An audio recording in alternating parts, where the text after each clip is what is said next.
Hi and welcome to Stories and Stuff. I'm reading one of my favourite books today. It's called Pig and Small. And in it, you have to join in with me when I do some peering and squinting. You can practice by looking at your finger and touching your nose. Keep looking at your finger. And then you're squinting and peering down your nose. Get ready to join in. Before this morning, Pig's nose had never squeaked, not even once. But since this morning, all it ever did was squeak. Squeak! It squeaked during breakfast. Squeak! It squealed while he was feeding pigeons in the park. Squeak! And it squeaked non-stop in the bath. Squeak, squeak, squeak, squeak! So Pig got the big medical book down from his bookshelf and looked up squeaky nose syndrome. Squeak! Squeaky jaw syndrome, squeaky knee syndrome, squeaky leg syndrome, squeaky mouth syndrome, squeaky esophagus syndrome, squeaky pants syndrome. But there was nothing in the book about it. Squeak! Pig touched his nose. It felt normal. Then he breathed in through his nostrils. They worked fine.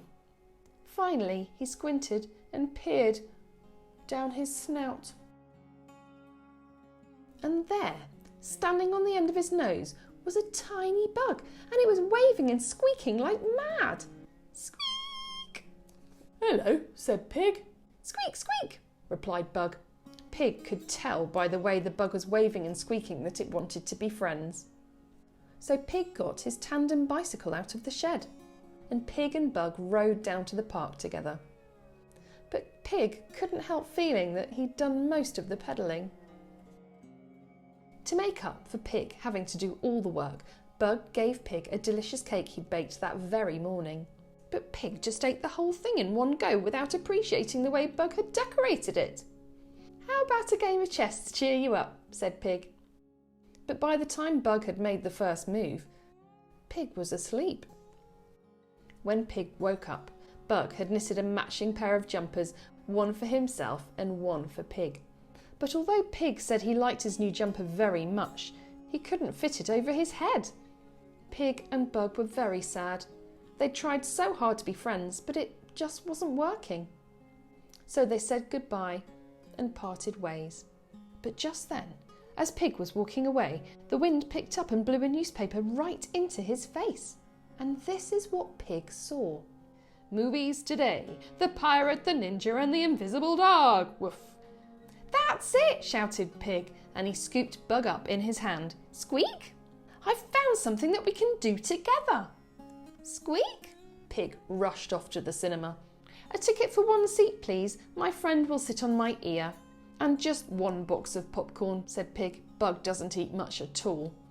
They were almost late for the start of the show, but Bug helped Pig to find their way to the seats in record time. Then the film started. When Bug got scared, he hid behind Pig's ear. And when Pig didn't get a joke, Bug explained it. When the film was finished, they walked home and talked all about it. They were thrilled they'd found something that they both enjoyed doing. It made them think of a few other things they could do together as friends. The next day they visited an art gallery, and the aquarium, and the theatre. They ate out at a restaurant, spent a few hours at the zoo, and relaxed on the beach. They had a great time and found they had loads in common. Of course, there were still things they didn't enjoy doing together. Bug didn't like playing catch, and Pig didn't like playing hide and seek. Bug always found him in a flash, but finding Bug took days. But there were lots more things that they did enjoy doing together. They forgot that one of them was big and the other was small. Best friends don't care about silly things like that. "Excuse me, I'm Elephant. Can we be friends?" Squeak!